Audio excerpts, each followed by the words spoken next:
1687 December 11ರಂದು East India ಕಂಪನಿಯು ಭಾರತದಲ್ಲಿ ಮೊದಲ ಮುನ್ಸಿಪಲ್ ಕಾರ್ಪೊರೇಷನ್ ಅರ್ಥಾತ್ ಪುರಸಭೆಯನ್ನು ಮದ್ರಾಸ್ನಲ್ಲಿ ಅಂದರೆ ಈಗಿನ ಚೆನ್ನೈಯಲ್ಲಿ ಸ್ಥಾಪಿಸಿತು. ಇದು ಭಾರತದಲ್ಲಿ ನಗರ ಆಡಳಿತಕ್ಕೆ ಆರಂಭಿಕ ಹೆಜ್ಜೆಯಾಗಿತ್ತು. ಆ ಸಮಯದಲ್ಲಿ ಮುನ್ಸಿಪಲ್ ಕಾರ್ಪೊರೇಷನ್ ಪರಿಕಲ್ಪನೆಯು ವಿದೇಶಿ ಆಡಳಿತದ ಕೊಡುಗೆಯಾಗಿತ್ತು.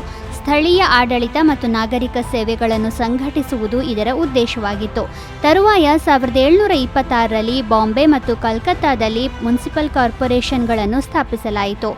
ಇಂದು ಮುನ್ಸಿಪಲ್ ಕಾರ್ಪೊರೇಷನ್ಗಳು ಭಾರತದ ವಿವಿಧ ರಾಜ್ಯಗಳಲ್ಲಿ ಸ್ಥಳೀಯ ಆಡಳಿತದ ಪ್ರಮುಖ ಭಾಗವಾಗಿವೆ. ಇವುಗಳನ್ನು ವಿವಿಧ ರಾಜ್ಯಗಳಲ್ಲಿ ವಿವಿಧ ಹೆಸರುಗಳಿಂದ ಕರೆಯಲಾಗುತ್ತದೆ.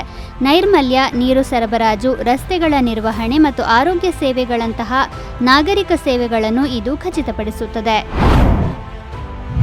1845 ಡಿಸೆಂಬರ್ 11ರಂದು ಸಿಖ್ ಸಾಮ್ರಾಜ್ಯ ಮತ್ತು ಬ್ರಿಟಿಷ್ ಈಸ್ಟ್ ಇಂಡಿಯಾ ಕಂಪನಿಯ ನಡುವಿನ ಮೊದಲ ಯುದ್ಧವು ಪ್ರಾರಂಭವಾಯಿತು. ಇದನ್ನು ಮೊದಲ ಆಂಗ್ಲೋ ಸಿಖ್ ಯುದ್ಧ ಎಂದು ಕರೆಯಲಾಗುತ್ತದೆ. ಈ ಯುದ್ಧವು 1845ರಿಂದ 1846ರವರೆಗೆ ಪಂಜಾಬ್ನ ಫಿರೋಜ್ಪುರ ಜಿಲ್ಲೆಯ ಸುತ್ತಲೂ ನಡೆಯಿತು.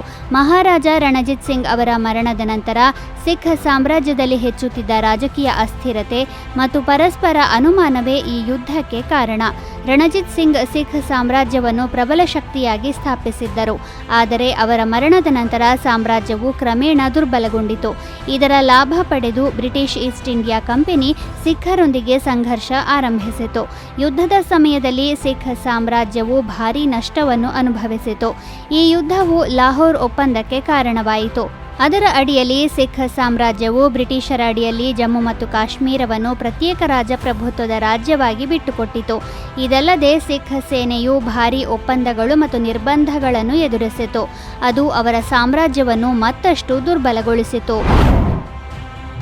ರಾಷ್ಟ್ರೀಯ ಸ್ವಯಂ ಸೇವಕ ಸಂಘದ 3ನೇ ಸರಸಂಘ ಚಾಲಕರಾಗಿದ್ದ ಮಧುಕರ ದತ್ತಾತ್ರೇಯ ದೇವರಸ್ ಅವರು 1915 ಡಿಸೆಂಬರ್ 11ರಂದು ಜನಿಸಿದರು. ಅವರನ್ನು ಗೌರವ ಮತ್ತು ಪ್ರೀತಿಯಿಂದ ಬಾಳಾ ಸಾಹೇಬ್ ದೇವರಸ್ ಎಂದು ಕರೆಯಲಾಗುತ್ತದೆ.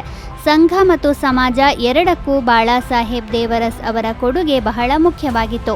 ಸಂಘವನ್ನು ಸಾಮಾಜಿಕ ಸಾಮರಸ್ಯದೆಡೆಗೆ ಕೊಂಡೊಯ್ಯುವಲ್ಲಿ ಅವರು ಪ್ರಮುಖ ಪಾತ್ರ ವಹಿಸಿದ್ದರು. ಅವರ ಅವಧಿಯಲ್ಲಿ ಸಂಘವು ಸಮಾಜದ ವಂಚಿತ ವರ್ಗಗಳ ಉನ್ನತಿಗಾಗಿ ಅನೇಕ ಪ್ರಯತ್ನಗಳನ್ನು ಮಾಡಿತು. ಅವರು ಸಂಘದ ವಿಚಾರಗಳು ಮತ್ತು ಆದರ್ಶಗಳಿಗೆ ಪ್ರಾಯೋಗಿಕ ರೂಪವನ್ನು ನೀಡಲು ಶ್ರಮಿಸಿದರು. ಅವರ ನಾಯಕತ್ವದ ಸಾಮರ್ಥ್ಯ ಮತ್ತು ದೂರದೃಷ್ಟಿಯು ಸಂಘವನ್ನು ಪ್ರಬಲ ಮತ್ತು ಪರಿಣಾಮಕಾರಿ ಸಂಘಟನೆಯನ್ನಾಗಿ ಮಾಡಿತು. ಅವರ ಅಧಿಕಾರ ಅವಧಿಯಲ್ಲಿ ಆರ್ಎಸ್ಎಸ್ ಸಮಾಜದ ವಿವಿಧ ಸಮಸ್ಯೆಗಳಲ್ಲಿ ಸಕ್ರಿಯ ಪಾತ್ರ ವಹಿಸಿತು ಮತ್ತು ಸೇವಾ ಕಾರ್ಯಗಳಿಗೆ ಆದ್ಯತೆ ನೀಡಿತು. ಬಾಳಾ ಸಾಹೇಬ್ ದೇವರಸ್ ಅವರ ಜೀವನವು ಸಂಘಟನೆಯ ಕಡೆಗಿನ ತ್ಯಾಗ, ಸಮರ್ಪಣೆ ಮತ್ತು ನಿಷ್ಠೆಗೆ ಅತ್ಯುತ್ತಮ ಉದಾಹರಣೆಯಾಗಿದೆ. ಅವರ ಚಿಂತನೆಗಳು ಮತ್ತು ಕಾರ್ಯಗಳು ಇಂದಿಗೂ ಸಂಘಕ್ಕೆ ಮತ್ತು ಸಮಾಜಕ್ಕೆ ಸ್ಫೂರ್ತಿಯ ಮೂಲವಾಗಿವೆ. 1935 ಡಿಸೆಂಬರ್ 11ರಂದು ದೇಶದ ಮಾಜಿ ರಾಷ್ಟ್ರಪತಿ ಪ್ರಣಬ್ ಮುಖರ್ಜಿ ಅವರು ಪಶ್ಚಿಮ ಬಂಗಾಳದ ಬೀರ್ಭೂಮ್ ಜಿಲ್ಲೆಯಲ್ಲಿ ಜನಿಸಿದರು. ಅವರು ಭಾರತದ 13ನೇ ರಾಷ್ಟ್ರಪತಿಯಾಗಿದ್ದರು ಮತ್ತು ಪಶ್ಚಿಮ ಬಂಗಾಳದಿಂದ ಈ ಸ್ಥಾನವನ್ನು ಅಲಂಕರಿಸಿದ ಮೊದಲ ವ್ಯಕ್ತಿಯಾಗಿದ್ದರು. ಪ್ರಣಬ್ ಮುಖರ್ಜಿ ಅವರು 2012ರಿಂದ 2017ರವರೆಗೆ ರಾಷ್ಟ್ರಪತಿಯಾಗಿ ಸೇವೆ ಸಲ್ಲಿಸಿದ್ದರು. ಕಾಂಗ್ರೆಸ್ ಪಕ್ಷದ ಹಿರಿಯ ನಾಯಕ ಮತ್ತು ನೀತಿ ವಿಷಯಗಳಲ್ಲಿ ಪರಿಣಿತರಾಗಿದ್ದ ಪ್ರಣಬ್ ಮುಖರ್ಜಿ ಅವರು 5 ದಶಕಗಳಿಗೂ ಹೆಚ್ಚು ಕಾಲದ ರಾಜಕೀಯ ವೃತ್ತಿಜೀವನವನ್ನು ಹೊಂದಿದ್ದರು. ಅವರು ಹಣಕಾಸು, ವಿದೇಶಾಂಗ ವ್ಯವಹಾರಗಳು, ರಕ್ಷಣೆ ಮತ್ತು ವಾಣಿಜ್ಯದಂತಹ ಪ್ರಮುಖ ಸಚಿವಾಲಯಗಳ ನೇತೃತ್ವ ವಹಿಸಿದ್ದರು. ಅವರ ನಾಯಕತ್ವ ಮತ್ತು ನೀತಿ ತಿಳುವಳಿಕೆಯಿಂದಾಗಿ ಅವರನ್ನು ಭಾರತೀಯ ರಾಜಕೀಯದಲ್ಲಿ ಟ್ರಬಲ್ ಶೂಟರ್ ಎಂದು ಕಾಣಲಾಯಿತು. ರಾಜಕೀಯಕ್ಕೆ ನೀಡಿದ ಕೊಡುಗೆಗಾಗಿ ಪ್ರಣಬ್ ಮುಖರ್ಜಿ ಅವರಿಗೆ 2019 ಜನವರಿ 26ರಂದು ದೇಶದ ಅತ್ಯುನ್ನತ ನಾಗರಿಕ ಗೌರವವಾದ ಭಾರತ ರತ್ನವನ್ನು ನೀಡಿ ಗೌರವಿಸಲಾಯಿತು. ಅವರು 2020 ಆಗಸ್ಟ್ 31ರಂದು ನವದೆಹಲಿಯಲ್ಲಿ ಕೊನೆಯುಸಿರೆಳೆದರು. 2014 ಡಿಸೆಂಬರ್ 11ರಂದು ಪ್ರಧಾನಿ ನರೇಂದ್ರ ಮೋದಿಯವರ ಉಪಕ್ರಮದ ಮೇಲೆ ವಿಶ್ವಸಂಸ್ಥೆಯ ಸಾಮಾನ್ಯ ಸಭೆಯಲ್ಲಿ ಅಂತಾರಾಷ್ಟ್ರೀಯ ಯೋಗ ದಿನವನ್ನು ಆಚರಿಸುವ ಪ್ರಸ್ತಾಪವನ್ನು ಮಾಡಲಾಯಿತು. ಈ ಪ್ರಸ್ತಾಪನೆಯನ್ನು ವಿಶ್ವಸಂಸ್ಥೆಯ 177 ಸದಸ್ಯ ರಾಷ್ಟ್ರಗಳು ಸರ್ವಾನುಮತದಿಂದ ಅಂಗೀಕರಿಸಿದವು. ವಿಶ್ವದಲ್ಲೇ ಅತ್ಯಂತ ಕಡಿಮೆ ಸಮಯದಲ್ಲಿ ಅಂಗೀಕರಿಸಲ್ಪಟ್ಟ ನಿರ್ಣಯಗಳಲ್ಲಿ ಇದೂ ಒಂದು. ಇದರ ಅಡಿಯಲ್ಲಿ ಪ್ರತಿ ವರ್ಷ ಜೂನ್ 21ನ್ನು ಅಂತಾರಾಷ್ಟ್ರೀಯ ಯೋಗ ದಿನವನ್ನಾಗಿ ಆಚರಿಸಲು ನಿರ್ಧರಿಸಲಾಗಿದೆ. ಆಚರಿಸಲಾಯಿತು. ಈ ದಿನಾಂಕವನ್ನು ಆಯ್ಕೆ ಮಾಡಿದ್ದು ಯಾಕೆಂದರೆ ಇದು ಬೇಸಿಗೆಯ ಅಯನ ಸಂಕ್ರಾಂತಿಯಾಗಿದೆ. ಇದು ಉತ್ತರ ಗೋಳಾರ್ಧದಲ್ಲಿ ದೀರ್ಘವಾದ ದಿನವೆಂದು ಪರಿಗಣಿಸಲ್ಪಟ್ಟಿದೆ ಮತ್ತು ಪ್ರಕೃತಿ ಮತ್ತು ಆರೋಗ್ಯದ ದೃಷ್ಟಿಕೋನದಿಂದ ಮುಖ್ಯವಾದ ದಿನವಾಗಿದೆ. ಮೊದಲ ಅಂತಾರಾಷ್ಟ್ರೀಯ ಯೋಗ ದಿನವನ್ನು 2015ರ ಜೂನ್ 21ರಂದು ಆಚರಿಸಲಾಯಿತು. ಭಾರತದಲ್ಲಿ ಐತಿಹಾಸಿಕವಾಗಿ ಈ ದಿನವನ್ನು ಆಚರಿಸಲು ದೆಹಲಿಯ ರಾಜಪಥದಲ್ಲಿ ಬೃಹತ್ ಯೋಗ ಸಮ್ಮೇಳನವನ್ನು ಆಯೋಜಿಸಲಾಗಿತ್ತು. ಇದರಲ್ಲಿ ಸಾವಿರಾರು ಜನರು ಭಾಗವಹಿಸಿದ್ದರು. ಅಂದಿನಿಂದ ಯೋಗದ ಮಹತ್ವ ಮತ್ತು ಅದರ ಅಳವಡಿಕೆಯ ಸಂದೇಶದೊಂದಿಗೆ ಈ ದಿನವನ್ನು ಪ್ರತಿ ವರ್ಷ ಭಾರತದಲ್ಲಿ ಮಾತ್ರವಲ್ಲದೆ ಪ್ರಪಂಚದಾದ್ಯಂತ ಆಚರಿಸಲಾಗುತ್ತದೆ. 2019ರ ಡಿಸೆಂಬರ್ 11ರಂದು ಪೌರತ್ವ ತಿದ್ದುಪಡಿ ಮಸೂದೆಯನ್ನು ರಾಜ್ಯಸಭೆಯಲ್ಲಿ ಪರಿಚಯಿಸಲಾಯಿತು. ಮಸೂದೆಯ ಪರವಾಗಿ 125 ಮತಗಳು ಮತ್ತು ವಿರುದ್ಧವಾಗಿ 99 ಮತಗಳು ಬಂದವು. ಅದಕ್ಕೂ ಮೊದಲು ಈ ಮಸೂದೆಯನ್ನು ಲೋಕಸಭೆಯಲ್ಲಿ 2019ರ ಡಿಸೆಂಬರ್ 9ರಂದು ಅಂಗೀಕರಿಸಲಾಗಿತ್ತು. ನೆರೆಯ ರಾಷ್ಟ್ರಗಳಾದ ಪಾಕಿಸ್ತಾನ, ಬಾಂಗ್ಲಾದೇಶ ಮತ್ತು ಅಫ್ಘಾನಿಸ್ತಾನದಿಂದ ಧಾರ್ಮಿಕ ಕಿರುಕುಳದಿಂದಾಗಿ ಭಾರತಕ್ಕೆ ಬಂದ ಹಿಂದೂ, ಸಿಖ್, ಬೌದ್ಧ, ಜೈನ, ಪಾರ್ಸಿ ಮತ್ತು ಕ್ರಿಶ್ಚಿಯನ್ ಸಮುದಾಯಗಳ ನಿರಾಶ್ರಿತರಿಗೆ ಭಾರತೀಯ ಪೌರತ್ವವನ್ನು ನೀಡುವುದು ಸಿಎಎಯ ಮುಖ್ಯ ಉದ್ದೇಶವಾಗಿದೆ. ಈ ಕಾನೂನು 2014ರ ಡಿಸೆಂಬರ್ 31ರ ಮೊದಲು ಭಾರತಕ್ಕೆ ಬಂದ ಈ ಸಮುದಾಯಗಳ ಜನರಿಗೆ ಅವರು 6 ವರ್ಷಗಳಿಂದ ಭಾರತದಲ್ಲಿ ವಾಸಿಸುತ್ತಿದ್ದರೆ ಅವರಿಗೆ ಪೌರತ್ವವನ್ನು ಒದಗಿಸುತ್ತದೆ.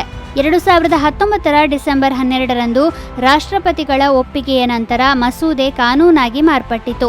ಆದಾಗ್ಯೂ ಸಿಎಎಗೆ ಸಂಬಂಧಿಸಿದಂತೆ ದೇಶದ ಹಲವು ಭಾಗಗಳಲ್ಲಿ ದೊಡ್ಡ ಪ್ರಮಾಣದ ಪ್ರತಿಭಟನೆಗಳು ನಡೆದವು. ರಾಜಧಾನಿ ದೆಹಲಿ, ಅಸ್ಸಾಂ ಸೇರಿದಂತೆ ಹಲವು ಈಶಾನ್ಯ ರಾಜ್ಯಗಳಲ್ಲಿ ಸಿಎಎ ಕುರಿತು ವ್ಯಾಪಕ ಪ್ರತಿಭಟನೆಗಳು ನಡೆದಿದ್ದವು. 1946ರ ಡಿಸೆಂಬರ್ 11ರಂದು United Nations General Assembly UNICEF ಅನ್ನು ಸ್ಥಾಪಿಸಿತು.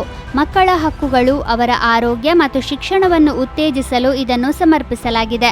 ಇದರ ಪ್ರಧಾನ ಕಚೇರಿಯು ನ್ಯೂಯಾರ್ಕ್ನಲ್ಲಿದೆ ಮತ್ತು ಇದು ಪ್ರಪಂಚದಲ್ಲಿ ವ್ಯಾಪಕವಾಗಿ ಗುರುತಿಸಲ್ಪಟ್ಟಿರುವ ಸಮಾಜ ಕಲ್ಯಾಣ ಸಂಸ್ಥೆಗಳಲ್ಲಿ ಒಂದಾಗಿದೆ.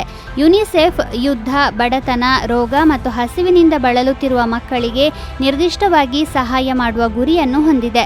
ಮಕ್ಕಳಿಗೆ ಪೌಷ್ಟಿಕಾಂಶ, ಶಿಕ್ಷಣ, ನೈರ್ಮಲ್ಯ, ಲಸಿಕೆ ಮತ್ತು ಮೂಲಭೂತ ಸೌಕರ್ಯಗಳನ್ನು ಒದಗಿಸುವಲ್ಲಿ ಈ ಸಂಸ್ಥೆ ಪ್ರಮುಖ ಪಾತ್ರ ವಹಿಸುತ್ತದೆ.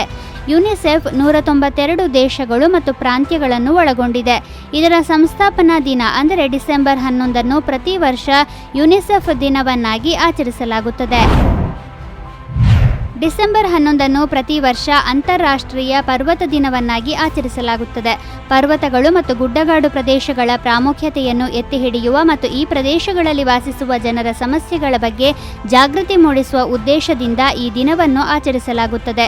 ವಿಶ್ವಸಂಸ್ಥೆಯ ಸಾಮಾನ್ಯ ಸಭೆಯು 2002ನ್ನು ಪರ್ವತಗಳ ಅಂತಾರಾಷ್ಟ್ರೀಯ ವರ್ಷವೆಂದು ಘೋಷಿಸಿತು.